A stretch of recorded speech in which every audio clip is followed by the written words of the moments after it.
Hi, everyone. Welcome back to the Physionic podcast. My name is Nicholas Verhoeven. I'm a PhD candidate in molecular medicine, hold my master's in exercise physiology. And today's going to be a really laid back podcast. We're not going to be talking too much science. Knowing me, it might end up turning into some sort of nerd fest discussing some aspect that I can't predict at the moment. But ultimately, this podcast is going to be discussing something that a number of you, I was really surprised actually, that a number of people really wanted to know my workout routine and kind of my health habits, like what I eat. And so that's what I'm going to be covering. I'm going to be covering my routine from the very beginning, what I used to do. I'm going to show you some images. So if you're watching the podcast, you'll be able to see some pretty embarrassing images of me. So hopefully you don't critique me too harshly. But it's been a long journey. So I'm going to be covering my lifting routine. I'm going to be covering just kind of generally my nutrition in terms of how I went about it. And then I'm going to go into a little bit of the different health habits, as well as I've got a series of supplements next to me of the things that I take.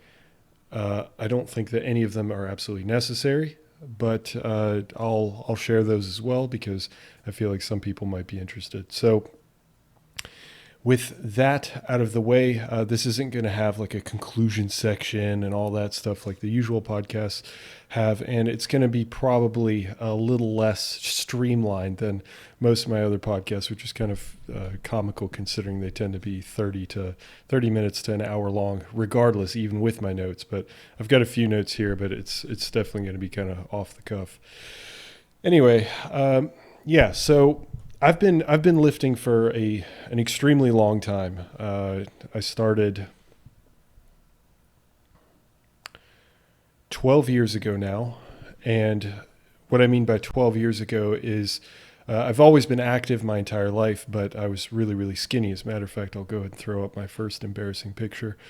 I was extremely skinny. I was 6'6", so I still am 6'6". I haven't shrunk, but I was 170 to 180 pounds, so really rail thin. And as I was really going through high school and whatnot, I was just active. I played basketball, played a ton of different sports, but I never actually lifted weights. I never actually tried to exercise. I never tried to, actively work on marathons or triathlons or lifting weights, bodybuilding, powerlifting, Olympic lifting. I never did any of that. So for me, I didn't seriously, quote unquote, seriously get into lifting until I shouldn't say much later on, but certainly a later date. So it was around just out of high school then at that point. And a friend of mine, though now a very good friend of mine, but I just met this guy. He was really into lifting and whatnot. So, and I was, as you could see, if you're again watching the podcast, really skinny.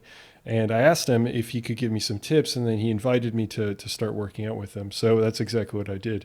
And by his own admission, he still finds it quite funny, and so do I actually, that he thought that I was going to be one of those people that just kind of tried working out maybe once, maybe for a week, and then would just kind of fall off and start offering excuses as to why I couldn't keep up with the workout routine. Oh, I'm too busy. School's getting in the way. Like the different excuses that sometimes people make.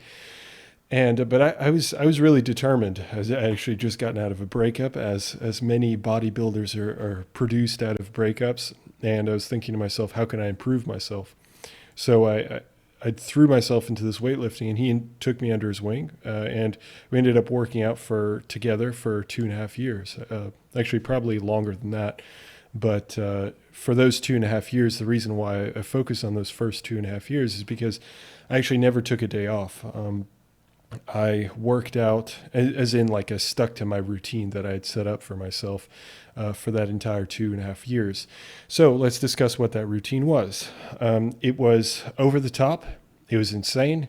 It was ridiculous. I do not recommend it to anyone. but it did gain me a ton of results.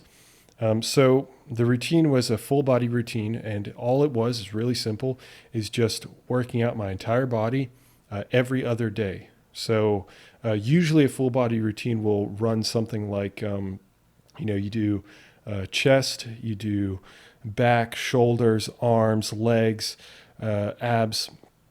Hopefully I gotten all the major parts of the body. And then you do that 3 times a week. So Monday, Wednesday, Friday, or Tuesday, Thursday, Saturday.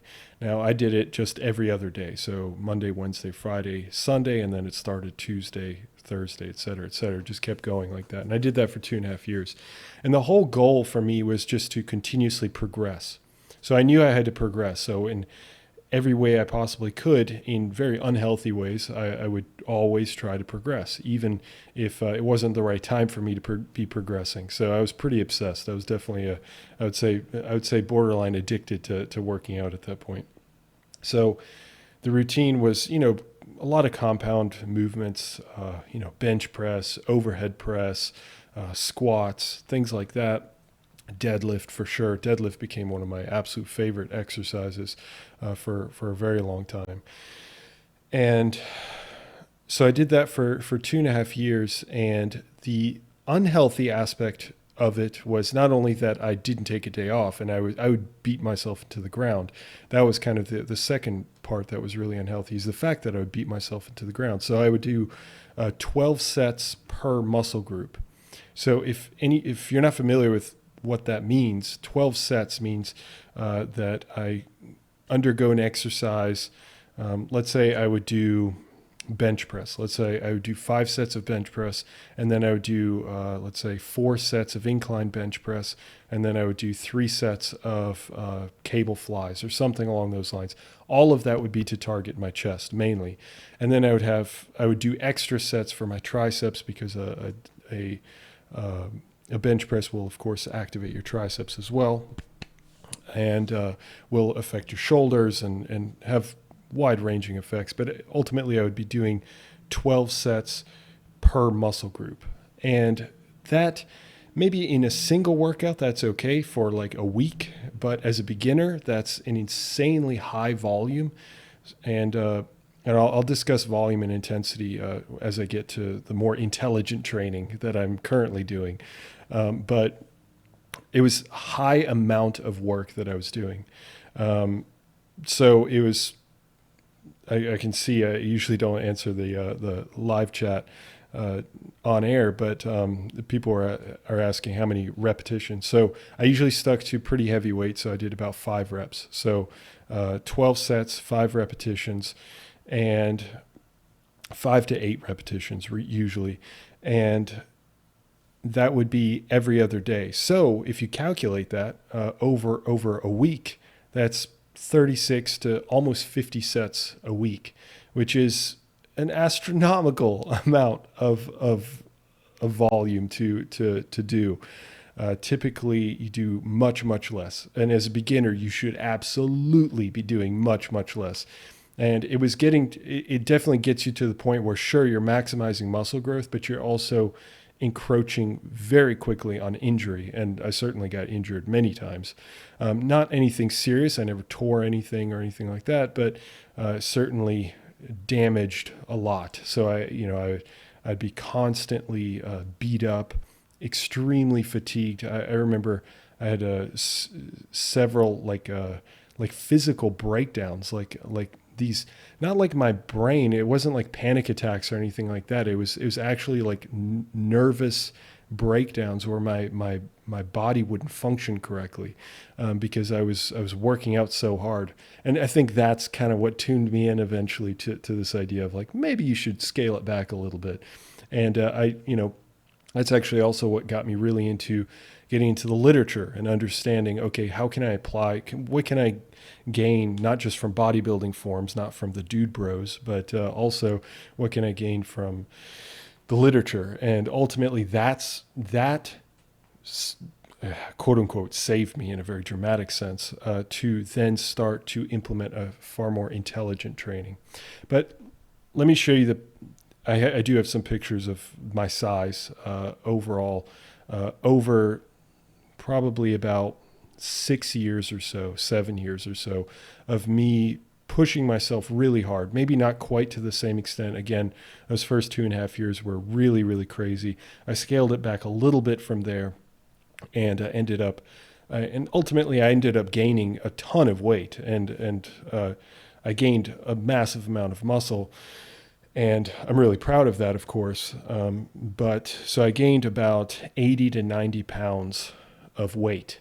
Now, of course, definitely not all of that. As a matter of fact, a huge proportion of that was not muscle, although, a good amount was as well. So, and I knew that, of course. So, but I also knew that I was getting to a weight that, on a 6'6" frame, I still looked perfectly fine. But, I started feeling a lot more sluggish and whatnot. And it had been at this point 6-7 years that I had continuously built up and constantly been eating and eating and eating. And you get to this point where you really, truly get tired of eating. Ask, most bodybuilders out there. Not that I ever wanted to be a bodybuilder, but it's still the same general principle that you have to consume large amounts of food to be able to gain enough weight over time. And especially considering that being 6'6" means that you have to consume an insane amount of food. It was around 4,000 calories that I was consuming a day.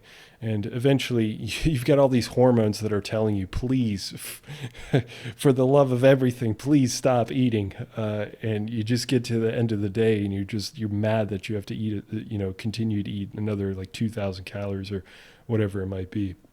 So, but ultimately it led me to a physique that was massive. I was this huge individual. It's 6'6", 260 pounds. And for anybody who uses kilograms, that's almost 120 kilograms.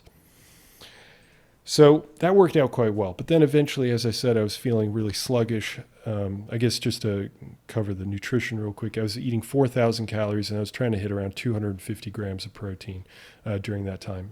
Probably a little more protein than I actually needed, but again, I was certainly less educated at that time, and ultimately, in the grand scheme of things, it still worked out perfectly well. It worked out extremely well. So anyway, I started feeling really sluggish, and I thought to myself, well, I'd really like to cut down.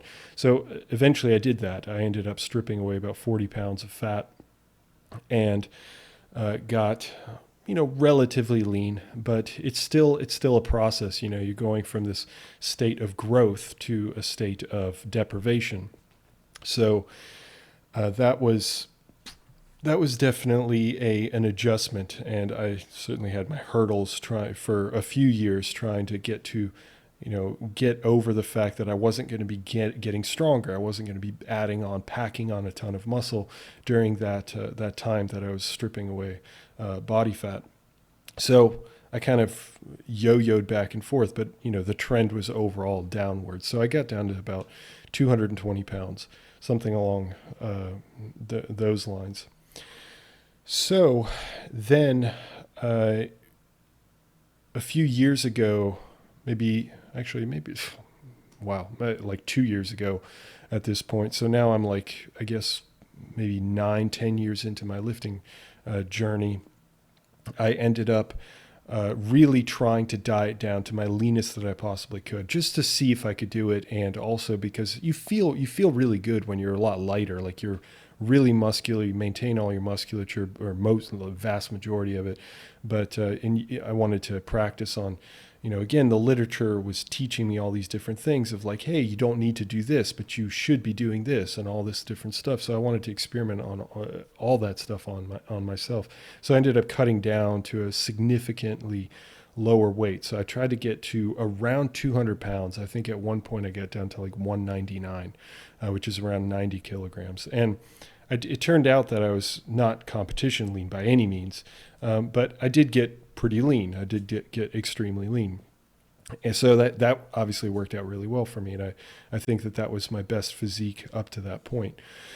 So during that time, a slightly more, let me discuss my training a little bit. with the training specifically, I was starting to do more of a split routine. So I was discussing a full body routine earlier. Now I was doing more of a split routine where I was doing it was what's called an upper body, lower body split, meaning that I did upper body twice a week and I did lower body. So it would work something like this. You have upper body, which encompasses your back, your abs, your chest, and your arms, shoulders. Although I typically did abs on lower body days. But so the rest of those components all put together for the upper body on Monday, and then you have lower body where you're doing. You obviously have to break up these muscle groups. You can't just say legs because legs have different. They're more complex. We'll just put it that way. So you've got your quads obviously, and you've got your hamstring, and you've got your calves, and those actually have subcompartments within them as well, like the rectus femoris and medius, and there's just these different sections of the quads and the hamstrings and whatnot, and you kind of have to make sure that you're hitting those with the appropriate movements. So a lower body day wasn't just I'm squatting and then I'm done. So I squatted, I would do deadlifts, and then I would do leg press, calf raises, and I think maybe one other exercise. Oh, leg extension, I think was another one that I would do. So that was for lower body, and upper body is just the same stuff. Like I focus more on dumbbells because I prefer dumbbells over barbells, but either one works. Whatever you feel the most comfortable with and that you can actually progress forward, that's the best way to go. And don't worry, I'll go into exactly how that works, how you progress forward in just a minute. I just want to get finished with this story. So, Monday, lower body, upper body on Tuesday, then you take a day off on Wednesday, then you work out upper body again on Thursday, and then lower body on Friday. And then you got your weekends off. So that is a far more balanced approach, and I would pack in less volume than what I used to do. So I would do, let's say, 10 sets per session so that would total 20 sets for the entire week. Which is far less than the 36 to almost 50 sets before. And you might think that my progress might be worse, but no, that's not the case, because there's a huge component, of course, that comes down to rest. So understanding that, and then, of course, nutrition. But, of course, if you're not progressing, then you have to change different variables. Okay, so that was my routine up to that point to cut down weight and just to get up to that size. And then of late, over the last year and a half, 2 years, something like that, I've started to pack on a little bit more weight again. So I'm now up to, or the picture that I'm showing right now is me at around 212 pounds. So I packed on about another 12 pounds. Of course, about 5 or 6 pounds of that is just water weight. So about 6-7 pounds of that is some of that is fat, and some of that is muscle. So trying to build that back up. Now, that said, however, right now I'm at around 225 pounds. So I'm not trying to get up to my 260 pound weight or anything like that, but I am trying to pack on more muscle, specifically on my lower body. So I've changed my routine, and this is where you get into a little bit more advanced training techniques, in that you want to, if you have a particular area that you think is a weakness, for example, for me, it was my lower body. I wasn't as bad as some of the guys in the gym in college, where I completely ignored my lower body, but it definitely wasn't like a focus of mine. So over the last few years, I've been working on my lower body specifically, and it's worked out quite well. And the reason for that is because of a more advanced, targeted training technique that focuses on my lower body. So right now, my current routine that I designed actually at the beginning of the year, this year, is my first day. So day one is lower body only. So I do, I'll walk you through exactly what I do. I walk in, I do squats. So I do barbell squats, 3 sets. I'll discuss the repetitions in just a second, but do 3 sets. Then I do a leg press for another 3 sets. Then I typically go and do quad extensions for 3 sets. 3 sets is going to be a theme.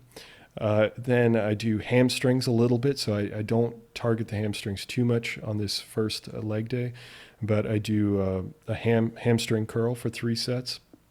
And then I do calf raises. I don't think I'm forgetting anything on that first day. Now, the repetitions change based on the week. So I've got a 4-week, I've got a mesocycle that I create. So each week has different repetition ranges that I stick to. My first week is a high repetition, so I'm aiming for around 14, 16, 18 repetitions. Then the next week, the weight goes up. So intensity, that's the term, intensity goes up, and the number of repetitions decreases slightly, just slightly, by like 2 or 3 repetitions. And the weight slightly increases. Then the next week, same thing. Weight increases a little bit, reps decrease a little bit. And I found that actually works quite well for me. And I do that for 4 weeks. Then I assess, do I need a week off? Do I need a deload week, which is a week where you are doing about 50%, if not less, of your normal weight. So you're just kind of going through the motions, kind of trying to get blood flow through the different musculatures. And if I feel good, then I just go straight into my next 4 weeks and just try to progress I pick a few exercises that I want to progress in, that I'm really focused in on, and I'll try to progress in those. And if I don't, then I try again the next cycle. And if I don't again, then I need to make some adjustments. I need to make some volume adjustments, intensity adjustments, rest adjustments. There's a lot of stuff that I could go into here, but I don't want to go down a rabbit hole. But ultimately, just knowing that if I don't make any progress, then there are adjustments that I need to make. Now, that's my day 1 for lower body. So I focus only on lower body because that's what I'm actually trying to focus on growing. I'm pretty satisfied with my upper body at the moment, except for my abs, which is something that I'm still working on. So as a result, day 2 is upper body mostly, with a little bit of sprinkling in of lower body. Now, that said, you should be giving yourself rest between different sessions. So because I did lower body the first day, I don't do this next workout the very next day. I do it 2 days later, sometimes 3 days later, but I usually do it 2 days later. So if I do my lower body only day 1 on Monday, then I would do this next one on Wednesday.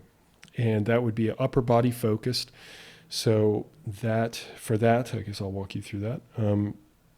I walk in and I do dumbbell flat press, so bench press with dumbbell press or dumbbells, and that I do for 3 sets, and then I do another 3 sets for incline, and then from there I'll typically do some shoulder movements, if that's overhead press, if that's lateral raises, if that's upright rows, things of that nature. 3 sets. Because your shoulders are involved in so many different other exercises, I don't do a ton of work on my shoulders. Then from there, I actually switch to back, and I'll do something like pull-ups, lat pull-down, something along those lines. I'll do, you guessed it, 3 sets. My back has always kind of exploded in terms of I haven't had to do much to actually grow it. So that's all I do, just those 3 sets. And it maintains everything. As a matter of fact, I've gotten even stronger as a result, which isn't uncommon. And then I do a little bit of legs on that day, which, like I said, it's focused on upper body. And then I do a little bit of legs, where I do split squats. I just do some split squats, and I'll do a little bit of hamstring work through hamstring curls.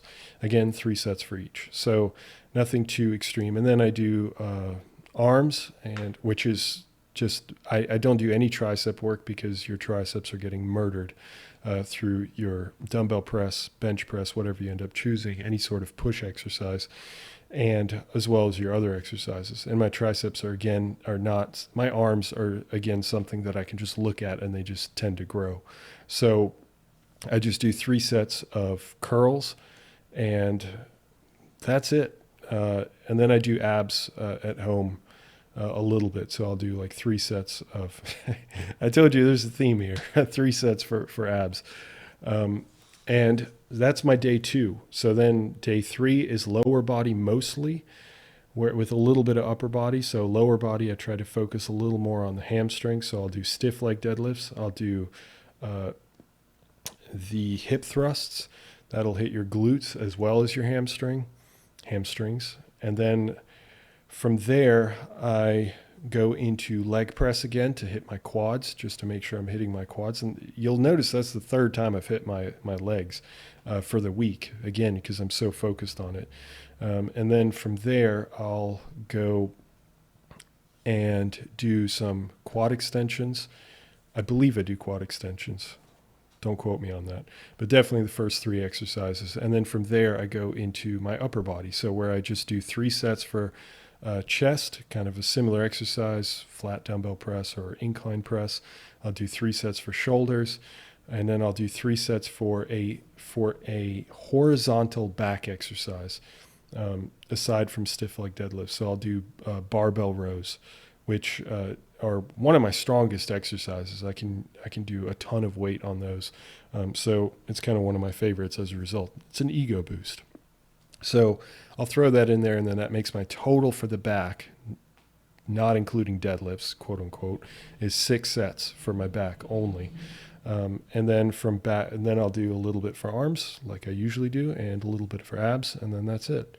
So that's my workout. That's 3 days a week. That's the only thing I can manage because my schedule in the day is absolutely insane. As a PhD student, I'm also teaching now at a university, and also I have to keep up with Physionic. So, and I try to sprinkle in a social life in there wherever I can. So, among my other ambitions. So that's as much as I can handle, and I'm actually progressing. So everything is working out perfectly fine.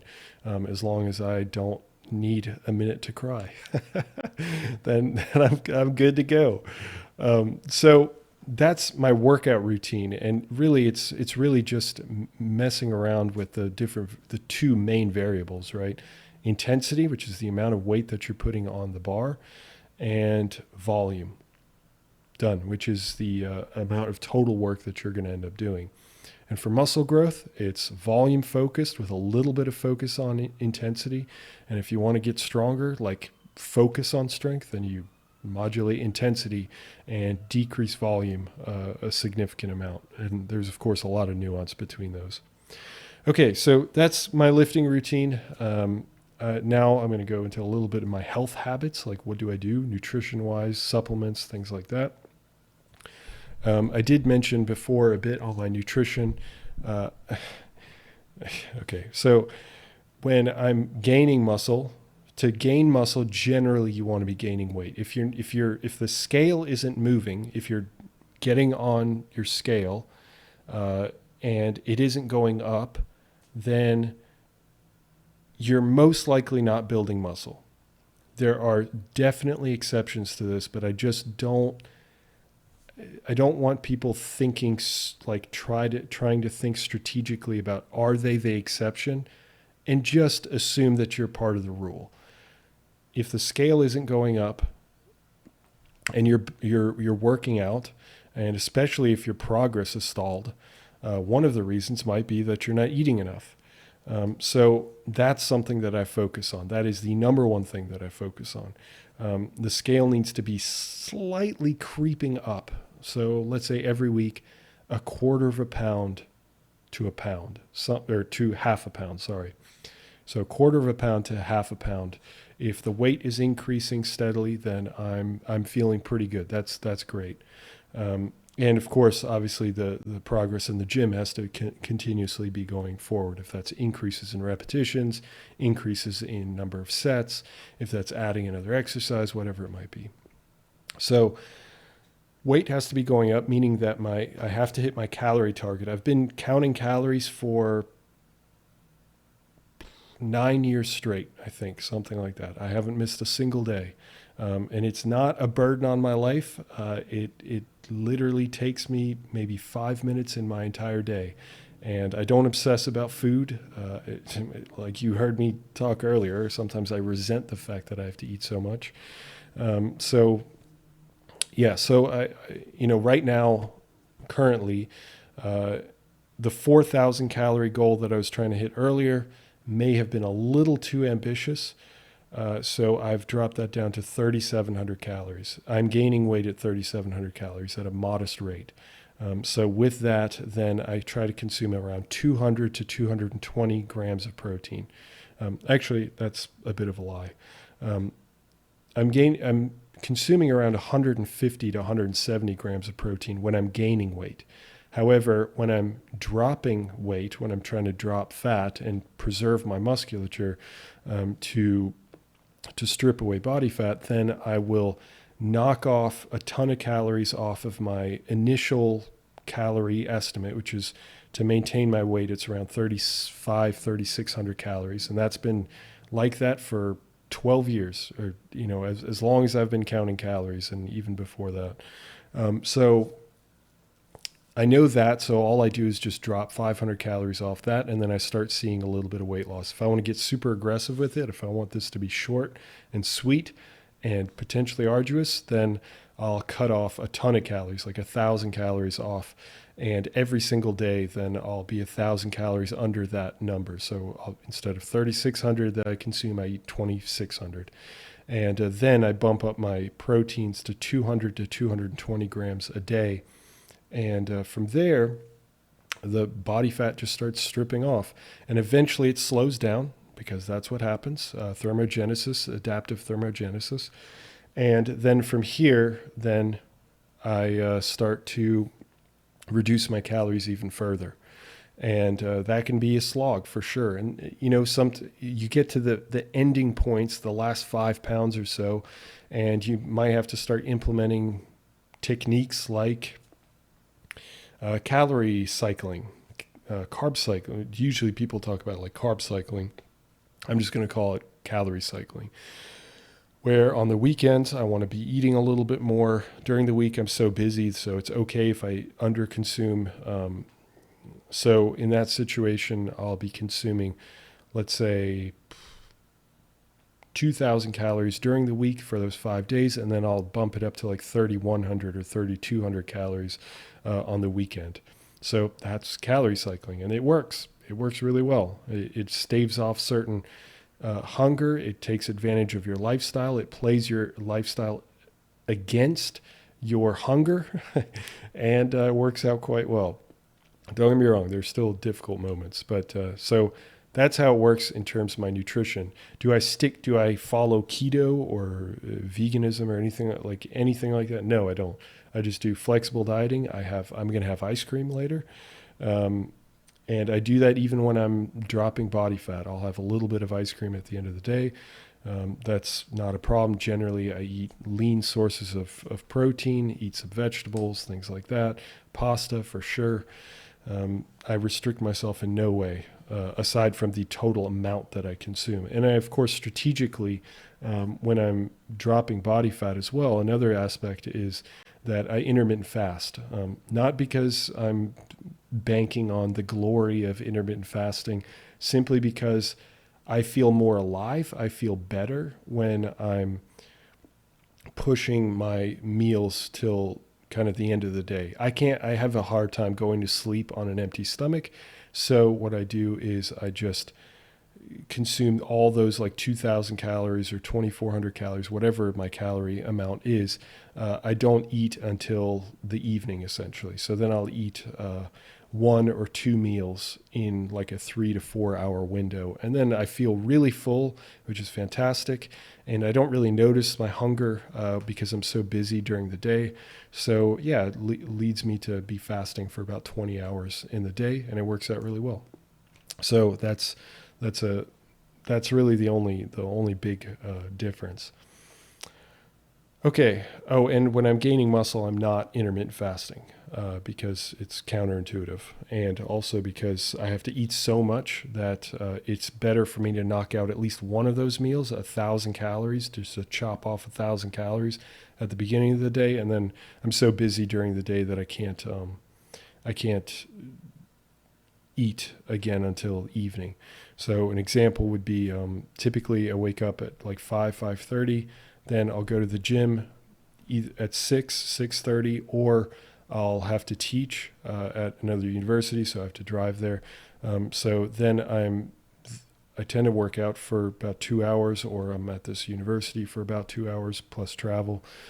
So then I don't get into lab until about 10, so the actual laboratory where I do research. And then I leave the lab around 5 or 6.